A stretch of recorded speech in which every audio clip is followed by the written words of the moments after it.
Baik, anak-anakku sekalian, sebelum kita masuk ke materi pembelajaran kita hari ini, saya informasikan bahwa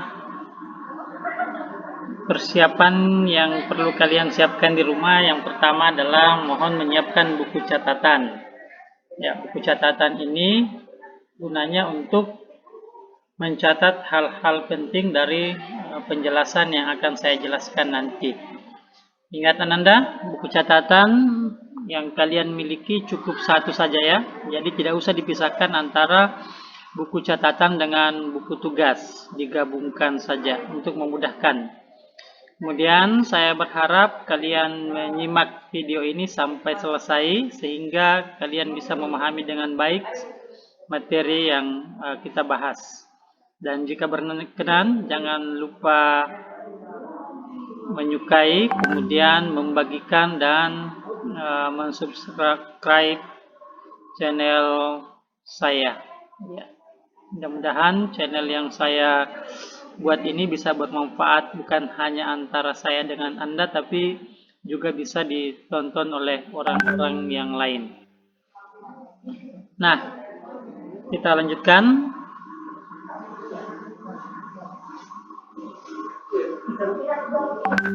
Yang akan kita bahas, kita akan mulai dari kompetensi dasar.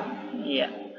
Kemudian setelah kita memahami kompetensi dasar, bagian yang kedua adalah indikator. Indikator inilah yang akan menjelaskan secara terperinci bagian yang terdapat pada kompetensi dasar.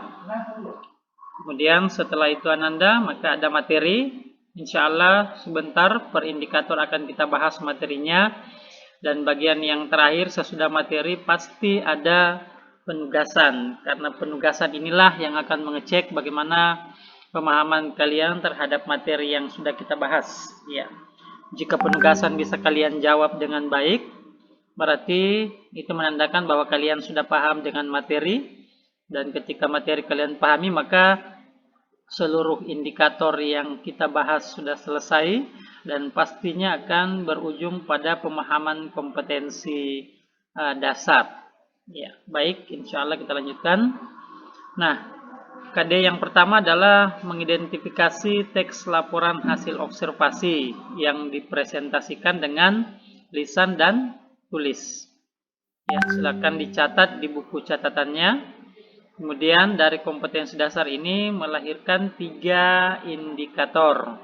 Yang pertama kita akan belajar untuk mengidentifikasi isi teks laporan hasil observasi. Yang kedua menyusun ringkasan isi pokok. Dan yang ketiga adalah kita akan membahas fungsi laporan hasil observasi. Ketika pada slide sebentar yang muncul ada istilah LHO, maka LHO itu adalah singkatan dari laporan hasil observasi. Ya, jadi ini kompetensi dasarnya nak. Kemudian bagian ini, 3 bagian ini merupakan indikator. Baik, selanjutnya adalah kompetensi dasar yang kedua yang merupakan psikomotorik, yaitu menginterpretasi isi teks LHO. Ya, juga dengan 3 indikator, yaitu kita akan belajar untuk menganalisis struktur teks LHO, kemudian melengkapi isi, dan belajar untuk membenahi kesalahan isi teks LHO. Jadi sudah 2 indikator, mohon maaf, sudah 2 kompetensi dasar dengan 6 indikator. Indikator-indikator inilah yang akan kita bahas satu per satu. Nah, sebelum kita lanjut, kita harus memahami apa itu pengertian teks laporan hasil observasi atau LHO. Bisa dibaca Anda, sekaligus dicatat di buku catatannya masing-masing. Bisa juga dibuka di buku teks yang telah dibagikan oleh bagian perpustakaan kepada kalian. Ya. Di situ ada, kalau saya tidak salah ada di halaman 8 atau di halaman 9. Ya. Nah, di situ tertulis bahwa teks laporan hasil observasi itu adalah berisi penjabaran umum atau melaporkan sesuatu hasil pengamatan. Jadi intinya hasil pengamatan atau observasi. Nah, teks LHO ini juga dapat disebut sebagai teks klasifikasi. Ya, mengapa dia disebut teks klasifikasi? Karena memuat klasifikasi mengenai jenis-jenis sesuatu. Jenis-jenis sesuatu itu diklasifikasikan berdasarkan kriteria tertentu. Ya. Jadi misalnya kita ke kantin. Nah, jika kalian berkunjung ke kantin, berarti kalian sedang melaksanakan pengamatan atau mengobservasi. Apa-apa kira-kira yang bisa kita klasifikasikan? Ya. Misalnya di kantin kita bisa klasifikasikan jenis benda atau barang yang dijual di kantin tersebut. Misalnya ada makanan, kemudian ada alat tulis, dan mungkin ada perlengkapan sekolah. Ketika yang dijual adalah makanan atau minuman, maka bisa kita klasifikasikan lagi berdasarkan jenisnya. Oh, minuman itu berdasarkan jenisnya, berdasarkan jenis sesuatu ya. Misalnya kita kriterianya adalah harga. Ada minuman yang harganya Rp1.000, ada minuman yang harganya Rp2.000, dan ada juga yang Rp5.000, bahkan ada yang sampai 10 sampai 15.000. Maka kita klasifikasikan dengan kriteria harga. Ya, bisa lagi kita klasifikasikan jenis minuman itu dengan kriteria rasa. Ya, ada minuman yang rasa jeruk misalnya, ada minuman yang bersoda, atau ada minuman yang rasa stroberi. Nah, itu namanya kita klasifikasikan dengan kriteria tertentu. Ya, seperti itu Ananda ya untuk pengertian teks laporan hasil observasi. Ya. Nah, bisa juga yang lain. Misalnya yang kita amati adalah tempat-tempat pariwisata. Maka tempat-tempat pariwisata yang kita observasi, kita bisa klasifikasikan. Oh, tempat pariwisata yang ada di dataran rendah. Ya, tempat pariwisata yang ada di dataran tinggi. Ya, seperti itu Nanda ya untuk pengertian teks laporan hasil observasi. Nah, baik Nanaku sekalian, kita lanjutkan dengan membahas indikator yang pertama ya, yaitu mengidentifikasi isi teks LHO atau laporan hasil observasi. Nah, materi ini bisa kalian buka di buku teks yang diterbitkan oleh Kementerian Pendidikan dan Kebudayaan yang dibagikan secara gratis kepada kalian. Silakan digunakan dengan baik, Nak. Kalau saya tidak salah, materi ini terdapat pada halaman 9. Ya, silakan dibuka di situ. Itu mengidentifikasi isi teks laporan hasil observasi. Baik, Nanda, sebelum terlalu jauh melanjutkan tentang mengidentifikasi isi, maka ada 3 pertanyaan sederhana yang akan saya tanyakan. Ya, silakan disimak dan dicatat ya. Yang pertama, apakah kalian pernah melakukan pengamatan atau observasi? Ya, saya yakin jawabannya pasti semua pernah ya. Ya. Kalau misalnya kalian tidak pernah melakukan observasi yang diinisiasi sendiri, berarti minimal kalian pernah melakukan pengamatan pada saat duduk di bangku SMP. Ya, observasi apa saja? Pengamatan misalnya di IPA, pengamatan tentang gerak-gerak tumbuhan, itu kan pengamatan. Misalnya sosial, pengamatan bagaimana perilaku siswa di kantin. Nah, berarti itu juga merupakan pengamatan. Nah, pertanyaan yang kedua, jika kalian pernah melakukan pengamatan, maka apakah kalian pernah membuat laporan hasil pengamatan atau observasi? Pernah tidak menulis? Oh, saya sudah melakukan pengamatan tentang perilaku siswa ketika jam istirahat. Apakah pengamatan itu kalian tulis dalam bentuk laporan? Ya.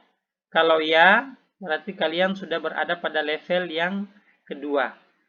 Nah, pertanyaan yang ketiga, jika kalian pernah membuat laporan hasil observasi, maka hal apa sajakah yang kalian cantumkan dalam laporan hasil observasi itu? Apakah judul ada? Ya. Apalagi yang pernah kalian kerjakan di SMP? Selain judul, oh mungkin manfaat atau apa, itu semua dicantumkan ya. Ya, ditulis. Jadi silakan ditulis ini soalnya nak di buku teks di buku catatan kalian masing-masing. Kemudian diberikan jawaban yang sederhana dan insya Allah nanti silakan kalian foto jawabannya dan dikirim ke grup WA yang kita sudah miliki. Nah, baik, kita lanjutkan. Masih mengenai isi teks LHO. Apa kira-kira yang menjadi bagian-bagian pada isi teks LHO? Nah, ternyata yang pertama, isi teks LHO itu merupakan pernyataan umum. Ya.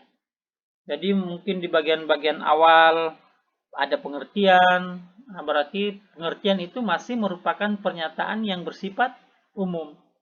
Nah, pada buku teks yang kalian pegang itu, kalau kalian sudah buka halaman 9, di situ ada contoh teks wayang.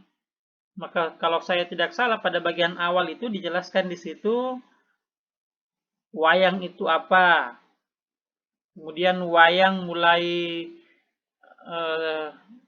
diperkenalkan di Indonesia kapan. Berarti itu masih bersifat pernyataan yang bersifat umum. Ya. Kemudian yang kedua adalah hal yang dilaporkan. Ya. Hal yang dilaporkan tadi berarti dia bisa dituliskan hal yang dilaporkan misalnya wayang. Ya. Jenis-jenis wayang. Berarti itu sudah masuk pada bagian hal yang dilaporkan. Itu semua berada pada isi teks LHO ya. Lalu yang ketiga adalah deskripsi bagian. Nah, kalau misalnya di sini yang dijelaskan hal yang dilaporkan adalah jenis-jenis wayang, berarti sudah dideskripsikan. Wayang yang pertama, misalnya wayang golek. Wayang yang kedua, wayang apa. Yang ketiga, dan seterusnya. Itu sudah masuk ke deskripsi bagian. Kemudian yang keempat, deskripsi manfaat. Apa sih manfaat wayang itu? Nah, itu semua tertera pada contoh teks yang berada pada halaman 9 ya. Bisa kalian baca di situ. Oh, deskripsi manfaat. Manfaat wayang yang pertama ketika wayang itu dipentaskan berarti manfaatnya untuk memberikan hiburan kepada masyarakat. Ya, biasanya dipentaskan dalam acara pernikahan. Seperti itu ya. Berarti itu sudah deskripsi manfaat. Kemudian yang kelima, maksud isi teks. Apa kira-kira maksud teks ini ditulis? Ya. Memberikan pemahaman kepada masyarakat mengenai pengertian wayang, jenis-jenis wayang, kemudian manfaat wayang. Nah, itu maksudnya maksud isi teks. Ya. Mudah-mudahan 5 bagian ini yang menjelaskan secara rinci tentang isi teks LHO atau laporan hasil observasi bisa kalian pahami ya. Baik, kita lanjutkan lagi Nanda. Pada bagian yang kedua itu menyusun indikator ya. Indikator yang kedua menyusun ringkasan isi pokok teks LHO. Ya, berarti kita akan belajar untuk meringkas. Apa sebenarnya ringkasan itu? Sebelum kita lanjutkan, harus kalian pahami apa yang dimaksud dengan ringkasan ya. Nah, ternyata ringkasan itu rangkaian pokok-pokok pikiran yang disusun menjadi satu paragraf. Biasa membaca, nak? Nah, biasa kan ketika Anda selesai membaca ditanya, apa isinya? Apakah Anda akan menghafal mulai dari awal sampai akhir? Pasti tidak. Kalian hanya menyampaikan saja, oh ini isinya. Berarti itu Anda sudah secara otomatis sudah belajar untuk ringkas. Atau Anda pernah menonton film, terserah apa judulnya ya. Ketika Anda sudah menonton, kemudian ditanya oleh saudara, adik, atau siapapun yang bertanya, apa tadi filmnya, atau bagaimana kisah film tadi, berarti Anda akan menjelaskan. Tapi tidak mungkin Anda akan menjelaskan mulai dari awal menonton sampai akhir. Kalian hanya akan menjelaskan dengan singkat. Berarti itu juga Anda sudah belajar untuk meringkas. Nah, baik anak-anakku sekalian, apa kira-kira atau bagaimana kira-kira langkahnya ketika kita akan menulis atau menyusun ringkasan? Nah, langkah yang pertama adalah membaca teks. ini pasti nih ya, membaca teks ini langkah yang harus kalian lakukan. Tidak bisa orang nak meringkas kalau belum membaca teks. Bagaimana caranya?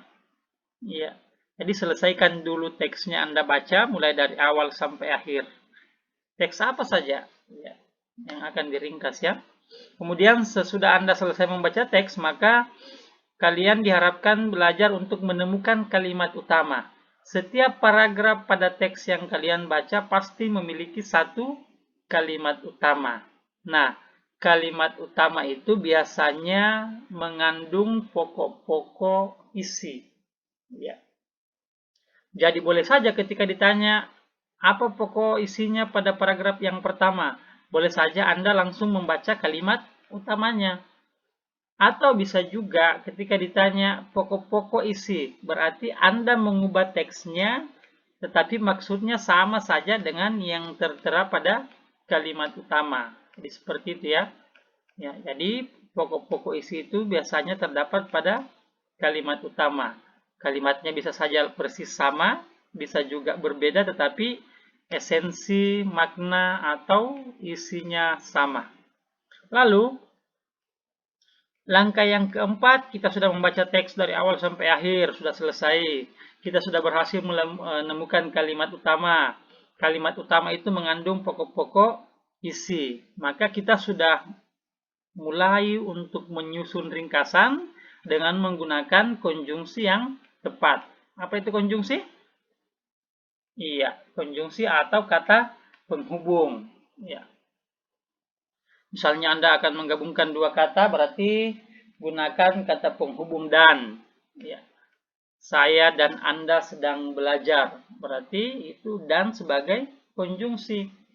Kalau misalnya pemilihan, berarti gunakan kata atau konjungsi atau.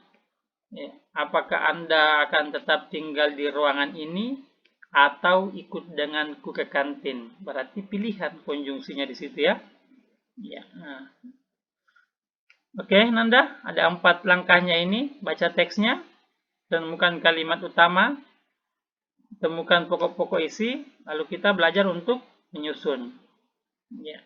Kalau sudah dipahami ini berarti kita akan praktikkan ya. Nah, perintahnya seperti ini nak. Kita diinginkan untuk kembali membaca buku teks yang berisi LHO, teks LHO. Judulnya itu nak di halaman 9, di situ ada teks wayang. Pada bagian awal kita diharapkan untuk menentukan terlebih dahulu pokok-pokok isi informasinya. Jadi pasti dibaca dulu ya. Dibaca kemudian kita tentukan apa pokok-pokok isi informasinya. Kalau sudah kita pahami pokok-pokok isi informasinya, sudah kita catat, kita tulis dengan baik. Kalau misalnya Anda baca teks wayang itu terdiri atas 6 paragraf, berarti usahakan 6 pokok-pokok isi. Iya. Kalau sudah menemukan 6 pokok-pokok isi, maka silakan 6 pokok-pokok isi itu yang merupakan kalimat utama, kalian susun dalam bentuk ringkasan. Tapi ingat, pada saat menulis ringkasan, gunakan kata penghubung yang tepat atau konjungsi yang tepat. Ya. Sana ya. Untuk penugasan ini insya Allah nanti kembali akan kita diskusikan di grup WA dan mudah-mudahan nanti bisa kalian kerjakan dan hasilnya nanti diunggah di Google Classroom ya, supaya memudahkan saya untuk memeriksa, mengecek tugas kalian. Baik Nanda, kita lanjutkan lagi ke indikator yang ketiga yaitu fungsi teks LHO. Apa sebenarnya fungsinya itu teks laporan hasil observasi? Karena ini PJJ, berarti kalian silakan menyebutkan dalam hati saja. Mudah-mudahan ketika saya jelaskan sebentar, apa yang kalian sebutkan dalam hati itu ada pada bagian ini ya. Ya, seandainya kita belajarnya tatap muka, berarti kalian semua akan saya tanya. Kalau jumlahnya 36, kebiasaan saya mengajar tatap muka, ke-36-nya akan saya tanya satu demi satu. Ya, ini sekaligus meminta kalian untuk belajar mengungkapkan pendapat ya. Tapi karena ini PJJ, maka silakan dijawab dalam hati saja. Baik Ananda, Fungsi teks LHO yang pertama adalah melaporkan kegiatan pengamatan. Ini pasti ya. Kalau kalian sudah melakukan pengamatan, maka harus dilaporkan. Laporan itu dalam bentuk ya teks. Misalnya yang tadi kita contohkan, kalian sudah melakukan pengamatan bagaimana perilaku siswa pada jam istirahat. Berarti yang kalian amati, yang kalian observasi seluruh aktivitas-aktivitas siswa yang sudah kalian amati itu dilaporkan, ya, dibuat dalam bentuk laporannya. Nah, yang pertama ya. Kemudian fungsi yang kedua adalah sarana untuk pendokumentasian. Ya. Jadi bisa saja kalau misalnya Anda tidak tulis hasil pengamatannya, berarti dianggap sebagai angin lalu. Sudah tidak melakukan pengamatan? Oh sudah. Mana buktinya? Oh tidak ada kalau misalnya Anda tidak menuliskannya. Tapi kalau Anda menuliskannya berarti apa yang kalian tuliskan itu merupakan sarana untuk mendokumentasikan. Ibu guru misalnya minta pekan depan, berarti sudah ada. Atau misalnya diminta bulan depan, oh ada dokumentasinya. Ya, ada buktinya. Misalnya nanti kalian di perusahaan disuruh mengamati bagaimana perilaku konsumen terhadap produk yang kalian jual. Berarti hasilnya itu Anda tulis dalam bentuk teks LHO sebagai dokumentasi. Ya.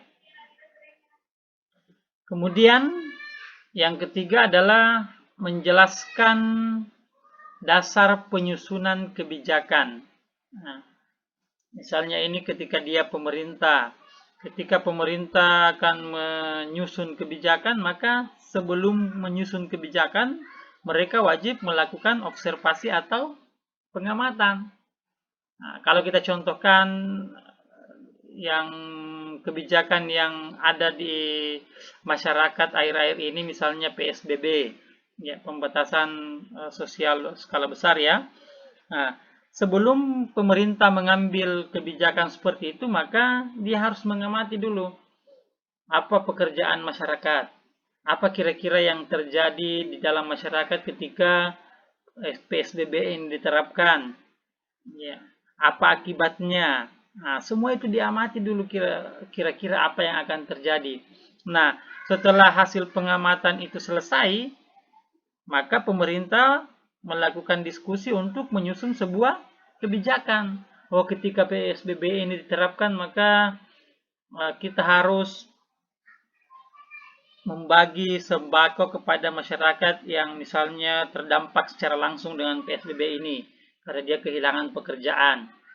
Oh, atau misalnya kita ambil kebijakan selama PSBB berlangsung, maka pemerintah wajib datang ke kampung-kampung dengan menjual sembako secara murah, berkeliling ke depan rumah-rumah warga ya, sehingga ketika ada warga yang membutuhkan, maka mereka bisa membeli secara langsung tanpa keluar dari rumahnya. Berarti kebijakan itu disusun berdasarkan hasil dari pengamatan. Nah, fungsi yang keempat Nanda adalah sebagai sumber informasi terpercaya. Iya, pasti seperti itu ya. Ketika orang tua misalnya bertanya, "Nak, bagaimana kondisi di tempat wisata misalnya Malino?" Ketika kalian tidak pernah mengamati di sana atau tidak pernah berkunjung ke sana, maka informasi yang Anda sampaikan pasti menghayal saja. Atau menurut seseorang, oh menurut teman mak seperti ini. Menurut orang yang pernah ke sana seperti ini. Tapi kalau misalnya Anda pernah berkunjung secara langsung, melakukan pengamatan, berarti informasi yang kalian sampaikan itu merupakan informasi yang terpercaya. Ya, karena Anda sudah lihat sendiri ya dalam bentuk pengamatan seperti itu Nanda. Ya.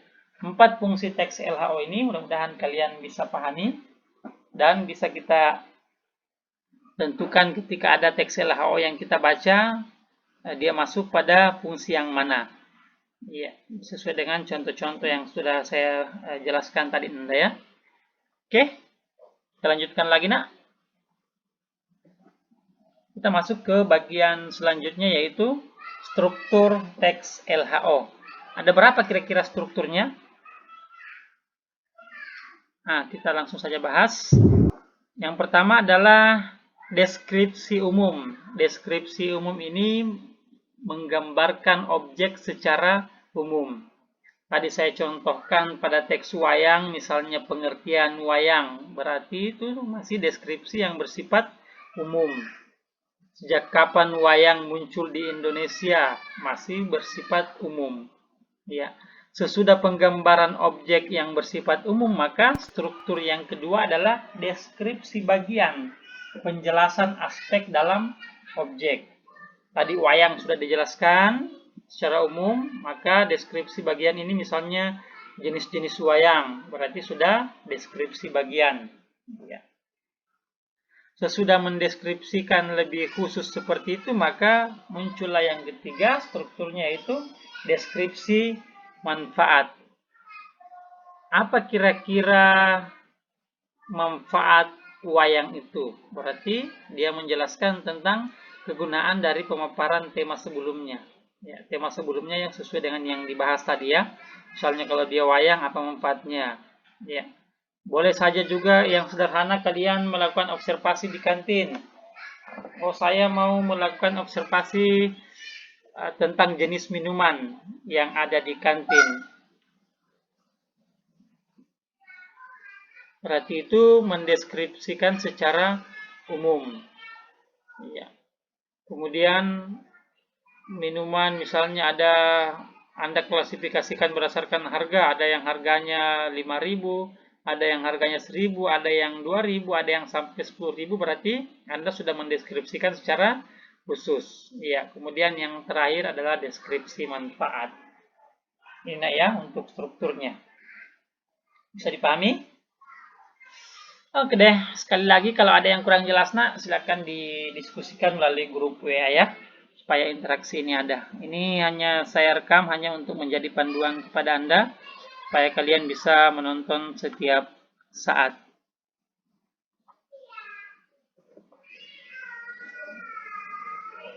Baik, kita lanjut ke kompetensi dasar 3.2, masih bagian dari teks LHO.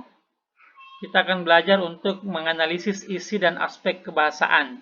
Jadi kalau isi ini tadi sudah dijelaskan, maka kita akan fokus ke aspek kebahasaan ya. Apa kira-kira aspek kebahasaan teks LHO itu? Indikatornya hanya 2. Mengidentifikasi isi. Ya, saya yakin ini sudah bisa kalian pahami. Kita akan fokus saja ke menganalisis aspek kebahasaan teks LHO. Silakan dicatat Anda ya, supaya memudahkan. Silakan dicatat di buku catatan kalian masing-masing.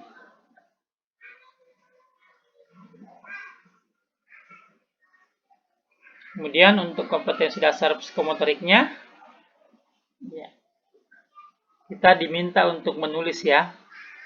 Kita lihat indikatornya, menulis.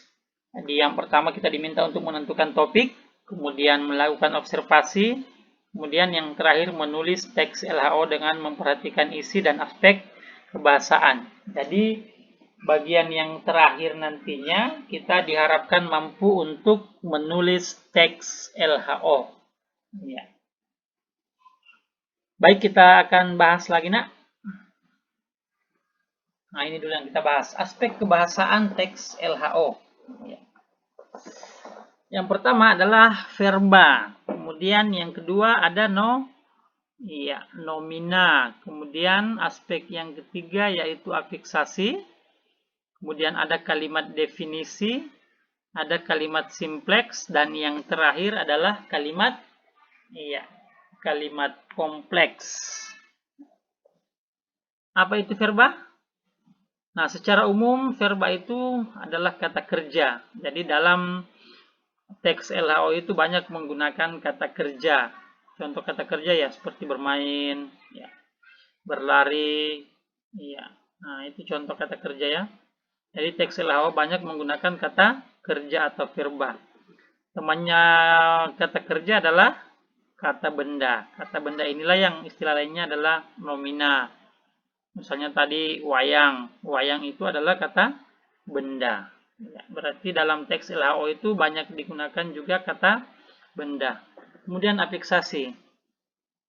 Afiksasi itu merupakan pengimbuhan. Jadi kata bentukan yang merupakan pengimbuhan. Ya, kita akan jelaskan sebentar lebih lanjut ya, apa-apa jenis-jenis imbuhan. Kemudian kalimat definisi. Ya, biasanya ditandai dengan penggunaan ialah, wayang adalah, ya, atau kata-kata yang lain, yaitu, merupakan, itu semua adalah kalimat definisi. Sementara kalau kalimat simplex itu kalimat yang hanya memiliki satu klausa atau hanya satu predikatnya, ya, subjek tambah predikat. Secara umum supaya mudah kalian pahami, hanya satu peristiwanya. Saya belajar, satu peristiwa kan? Ya. Saya istirahat, satu peristiwa. Mereka bermain, satu peristiwa. Berarti ketika dia hanya satu peristiwa, satu predikat, berarti dia hanya memiliki satu klausa. Itulah yang disebut dengan kalimat simplex. Sementara kalimat kompleks adalah kalimat yang memiliki lebih dari satu klausa. Lebih dari satu peristiwa ya. Boleh 2 peristiwa atau sampai 3 peristiwa. Nah, baik, kita akan lanjutkan pembahasan ini, Nak. Ini secara umum ya. Nomina, frasa nomina, verba, dan frasa verba. Ya, tadi ini kata benda, rumah misalnya, batu itu merupakan kata. Ya, dan kata benda ya. Benda yang bisa diraba. Ya, benda yang nyata. Sementara kalau dia sudah frasa nomina, frasa itu berarti sudah kelompok kata, gabungan 2 kata atau lebih. Ya. Jadi frasa nomina itu kelompok kata benda yang dibentuk dengan memperluas kata benda. Ya, frasa sudah kelompok kata tapi masih kata benda di frasa nomina. Misalnya rumah, kemudian batu, ini sama-sama kata benda dia, rumah batu. Berarti rumah merupakan intinya, batu penjelas daripada kata rumah. Kelompok kata inilah yang disebut dengan frasa nomina. Bisa juga yang lain. Selain rumah batu, rumah tinggi, rumah atas, berarti rumah ini merupakan inti frasanya. Ya, dan termasuk kategori jenis kata benda atau nomina. Sementara kalau verba nanda, verba itu sama dengan kata kerja. Makan, kata kerja. Berlari, kata kerja. Menulis, itu kata kerja. Berarti kalau dia frasa verba, artinya kelompok kata yang terbentuk dari kata kerja. Misalnya bekerja. Bekerja ini adalah kata kerja, kemudian ditambah dengan kata keras sebagai penjelas. Berarti kerja ini diambil dari kata kerja. Menjadi kelompok kata bekerja keras. Ini merupakan frase verbal. Ya. Makan. Misalnya makan adalah kata kerjanya ditambahkan di belakangnya. Makan bakso atau makan nasi. Sudah menjadi frasa verbal. Baik, bisa dipahami? Oke, kita lanjutkan lagi. Bagian selanjutnya, nah ini juga perlu penjelasan, perlu konsentrasi Nanda untuk memahami ini tentang afiksasi atau pengimbuhan. Ada berapa sih jenisnya? Kita akan lihat satu persatu. Yang pertama adalah awalan. Awalan, istilah lainnya prefiks. Yang mana yang masuk awalan? Misalnya me, ber, di, kemudian ke, ter, dan se. Apa contohnya? Me, tulis, menulis. Dua, tambah imbuhan ber, berdua. Ya. Di, misalnya injak, tulis, makan, dimakan. Ke, ya, kekasih. Ter, apa contohnya? Jauh, terjauh, sama, sesama. Nah, Ingat, konsep awalnya atau pemahaman awalnya Nanda, semua imbuhan itu melekat pada kata dasar ya. Ya. Contohnya tadi diinjak itu harus bersambung penulisannya. Kalau kita tulis di sana itu kemudian spasi sana, berarti di situ bukan sebagai awalan karena penulisannya berpisah dengan kata dasarnya ya. Jadi imbuhan itu harus melekat pada kata dasar. Oke, baik. Yang kedua adalah sisipan atau infix. Ya. Yang mana yang masuk infix? L, kemudian R dan M. Sisipan ini nak sebagai imbuhan yang tidak produktif ya, atau yang tidak berkembang. Beda tadi kalau ini kalau misalnya 100 siswa yang saya ajar, saya tanya satu persatu kata yang mendapat awalan pasti bisa semua memberikan contoh. Tapi kalau infix tidak bisa seperti itu. Ya, olehnya itu disebut sebagai imbuhan yang tidak berkembang. Misalnya tali menjadi temali, berarti dia ada sisipan M. Gigi menjadi gerigi, ya berarti sisipan R. Tunjuk menjadi apa? Telunjuk, berarti sisipannya adalah adalah L. Dia disisipkan di antara kata pada kata dasar tersebut. Nah, inilah imbuhan yang kedua. Kemudian yang ketiga sufiks. Sufiks itu akhiran ya. Berarti dia melekat atau mengikuti kata dasar i. Misalnya bulu menjadi bului. Tulisi, ambil, ambilkan. Tulis, tulisan. Harus, harusnya. Nah, berarti ini melekat atau mengikuti kata dasar. Nah, seperti itu Anda ya. Contoh yang lain bisa kalian cari sendiri. Nanti di penugasan kalian akan mencari contoh-contoh penggunaan imbuhan yang terdapat pada teks wayang itu ya. Kemudian yang terakhir adalah imbuhan gabung atau konfiks. Namanya juga imbuhan gabung berarti dia melekat di awal, kemudian melekat juga pada bagian akhir kata kata dasar. Misalnya kean ya. Mau menjadi kemauan. Mekan, ambil, mengambilkan. Ya. Senya tadi harusnya menjadi seharusnya. Ya, dan imbuhan gabung yang lain ya. Misalnya mei, di, dikan, nah itu semua termasuk kategori imbuhan gabung. Ya. Dia melekat di awal, dia menambah kata dasar di awal dan juga mengikutinya pada bagian akhir kata dasar. Baik, mudah-mudahan imbuhan ini yang terdiri atas 4 bagian bisa kalian pahami ya, lengkap dengan contoh-contohnya.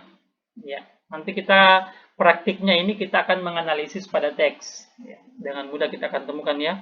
Oh, ini kata dasarnya. Oh, dia mendapat imbuhan me. Ada ndak sisipan L, R atau M pada teks itu? Ada ndak akhiran I? Ya. Pentaskan, oh berarti akhiran kan. Ya.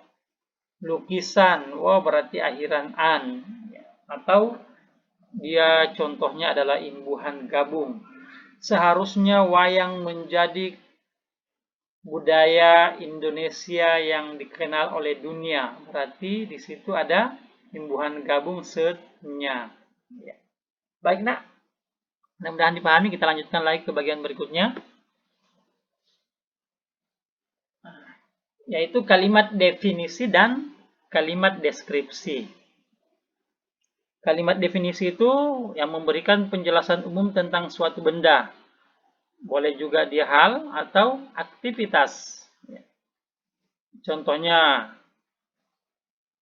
mendefinisikan tentang mamalia. Berarti digunakan kata ialah. Boleh juga yang lain. Sekolah merupakan. PJJ yaitu. Nah, berarti itu semua adalah kalimat definisi. Sedangkan kalau dia kalimat deskripsi, dia lebih spesifik, berisi gambaran sifat-sifat benda yang dideskripsikan. Misalnya, kalau di sini tadi kita menjelaskan tentang harimau adalah, nah berarti di sini dia menjelaskan lebih spesifik, mendeskripsikan ya. Harimau dapat mencapai tinggi 1,5 meter, panjangnya sekian meter, dan beratnya sampai 300 kg. Berarti dia sudah menggambarkan tentang sifat ya, atau ciri-cirinya ya. Seperti itu. Berarti kalian sudah bisa membedakan mana kalimat definisi dan mana kalimat deskripsi. Ya. Nah, sekali lagi, untuk lebih memahamkan ini nanti insya Allah kita akan menganalisis pada teks wayang ya.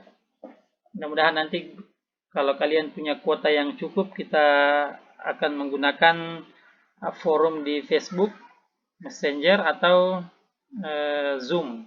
Ya, terserah nanti dari kalian yang mana yang lebih ringan, yang mana yang lebih bagus, itu yang kita gunakan untuk penjelasan ya. Supaya ada interaksi yang langsung antara saya dengan kalian. Baik, aspek kebahasaan yang terakhir yaitu tadi nak kalimat simpleks dan kalimat kompleks. Saya ulang saja. Kalimat simpleks itu kalimat yang hanya terdiri atas satu subjek dan satu predikat atau satu klausa, satu peristiwa tadi ya. Ya, tadi sudah saya tuliskan atau saya berikan contoh. Kemudian kalimat kompleks itu biasa juga disebut dengan istilah kalimat majemuk. Ya, terdiri atas dua klausa. Klausa utama sebagai induk kalimat dan klausa penghubung yang disebut dengan anak kalimat. Berarti dia kalimat majemuk yang sifatnya bertingkat. Saya berikan lagi satu contoh. Kita tidak belajar di sekolah. Berarti itu kalimat simpleks. Tapi kalau kita sudah lengkapi kalimat itu, kita tidak belajar di sekolah karena pandemi COVID-19 belum berakhir. Berarti sudah dua klausanya. Dihubungkan tadi dengan kata penghubung karena. Sudah dua peristiwanya. Berarti sudah masuk kategori kalimat kompleks. Iya, bisa dipahami ya. Tapi kalau masih satu peristiwa, berarti dia masih merupakan kalimat simpleks. Nah, baik nak, kita sudah masuk ke harapan materi ini, yaitu indikator yang terakhir, menulis teks LHO. Mudah-mudahan dari contoh-contoh awal kita menganalisis teks LHO yang sudah ada, kita mempelajari apa isinya, kemudian apa fungsinya, bagaimana menyusun sebuah ringkasan, kemudian aspek-aspek kebahasan apa saja yang terdapat pada teks LHO, maka sekarang kita akan lebih produktif lagi dengan menulis teks LHO. Nah, ini langkah-langkahnya ya. Langkah-langkah ini nak saya salin dari akun Wahyu Langgeng Prasetyo. Jadi ini langsung saya salin, saya screen istilahnya, kemudian saya tampilkan pada PowerPoint ini. Mohon izin untuk Wahyu. Nah, baik, langkah-langkah dalam menulis teks LHO. Langkah yang pertama adalah kita lebih awal harus menentukan objek. Tentukan sesuatu atau tempat yang akan diobservasi. Jadi kalau dia benda berarti sesuatu, tetapi kalau dia bukan benda sesuatu yang kita amati, maka dia juga bisa merupakan sebuah tempat ya, yang akan kita observasi. Sesudah kalian menentukan objeknya, maka yang kedua kita akan membuat jadwal. Jadwal ini penting karena kita harus menjadwalkan kegiatan observasi kita secara tepat. Ya. Anda akan mengobservasi tempat pariwisata, maka diusahakan kalian menyusun jadwal pada saat tempat pariwisata itu ramai, ya, sehingga kalian bisa melakukan observasi lebih lengkap. Ya. Anda akan melakukan observasi di sebuah museum. Nah, berarti jadwalnya mungkin di hari Sabtu atau di hari Ahad. Itu lebih bagus ya. Jadi sesuaikan dengan jadwal. Nah, kalau misalnya langkah yang kedua sudah selesai, Anda tentukan jadwalnya, maka Anda sudah masuk ke bagian inti, yaitu melakukan observasi. Ya. Lakukanlah observasi dengan cermat dan saksama. Ya. Jadi ini langkah yang ketiga ini berkaitan dengan langkah yang keempat ya. Pada saat Anda melakukan observasi, maka cermat dan saksama itu dilakukan dengan cara mencatat data hasil observasi. Apa yang diamati, Anda amati secara cermat dan Anda catat hasilnya. Ya. Karena sesuatu yang mungkin tersimpan di pikiran itu ketika Anda sudah tinggalkan tempat yang Anda observasi itu, maka mungkin saja akan terlupa. Tapi kalau kalian mencatat, maka catatan itu berfungsi ketika kalian nanti menyusun teks LHO, bisa kalian buka-buka kembali, bisa kalian ingat-ingat, oh ini yang saya catat tadi. Yaitu catatan itu membantu membantu ingatan kita ya. Ya, mempermudah dalam penyusunan teks nantinya. Nah, sesudah langkah yang keempat, Anda sudah melakukan observasi pada bagian yang ketiga, Anda sudah mencatat seluruh data hasil observasi, maka kita sudah mulai untuk menyusun teks LHO atau menyusun teks laporan hasil observasi itu. Susun data pengamatan menjadi teks laporan hasil observasi sesuai dengan struktur dan kaidah kebahasaan. Ingat, jadi bukan menyusun secara sembarangan, tapi disesuaikan dengan struktur. Masih ingat tadi nak, 3 strukturnya? Apa yang pertama?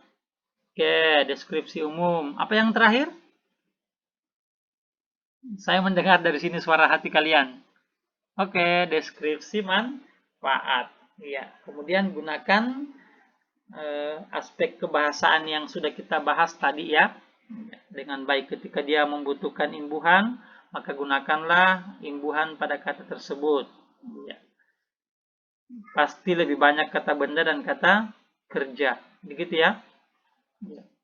Nah, pada saat Anda menyusun, maka Anda pasti membutuhkan catatan tadi. Catatan itulah yang kalian ramu, kalian rangkai dalam susunan teks laporan hasil observasi. Ya. Baik Nanda, bagian yang terakhir saya jelaskan lagi sedikit bagaimana cara untuk mendapatkan data observasi. Jadi langkah-langkah yang kita bahas tadi itu adalah langkah-langkah yang mendapatkan data observasi dengan cara melakukan pengamatan secara langsung ya.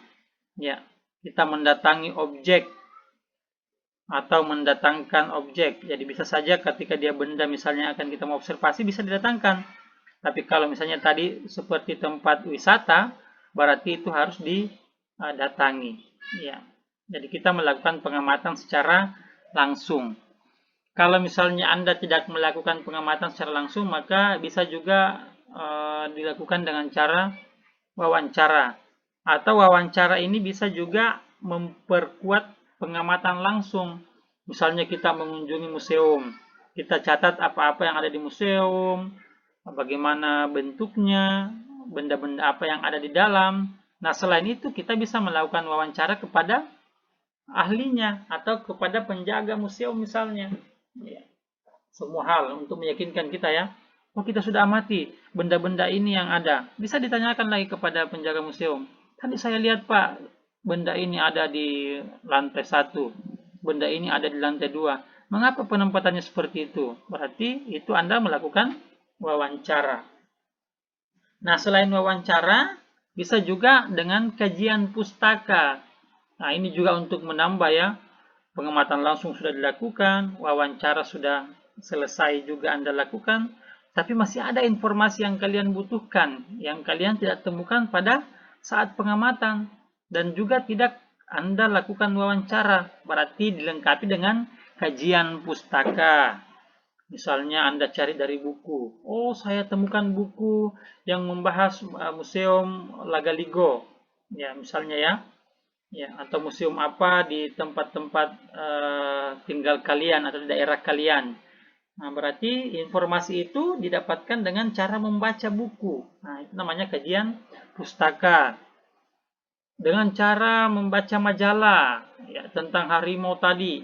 Contoh tadi ya, harimau tingginya sekian. Oh, ternyata saya hanya melakukan wawancara di kebun binatang, saya hanya mendapatkan tentang informasi tinggi dan panjang harimau, tidak ada informasi beratnya. Maka silakan baca pada majalah atau koran.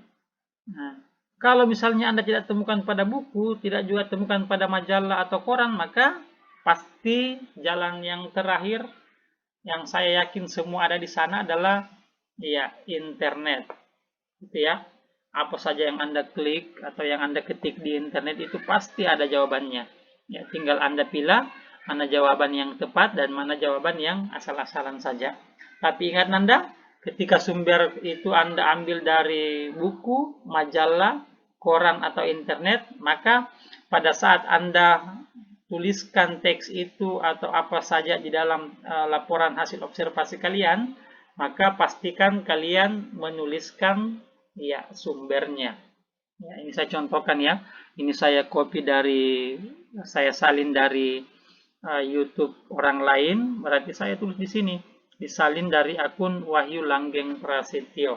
Ya, ini tujuannya supaya orang tahu ya bahwa ini sumbernya dari mana. Ya, bisa dipahami Anda? Oke, mudah-mudahan penjelasan saya bermanfaat. Kalian bisa memahami dengan baik. Dan sekali lagi nak, kita berdoa semua mudah-mudahan pandemi ini cepat berakhir. Kita dalam keadaan sehat-sehat semua sehingga kita bisa bertemu secara langsung pada pembelajaran tatap muka. Karena yakin saja, bukan hanya kalian yang bosan, bukan hanya kalian yang susah di dalam belajar secara daring atau pembelajaran jarak jauh, tapi kami juga, saya juga secara pribadi sebagai guru, ya harus beradaptasi dengan pembelajaran ini ya. Sesuatu yang mungkin baru kita lakukan, tapi harus kita hadapi karena pandemi ini sekali lagi bukan menjadi kemauan kita, tapi ini menjadi takdir. Jadi marilah berdamai dengan takdir. Terima kasih. Mudah-mudahan bermanfaat. Sekian. Assalamualaikum warahmatullahi wabarakatuh.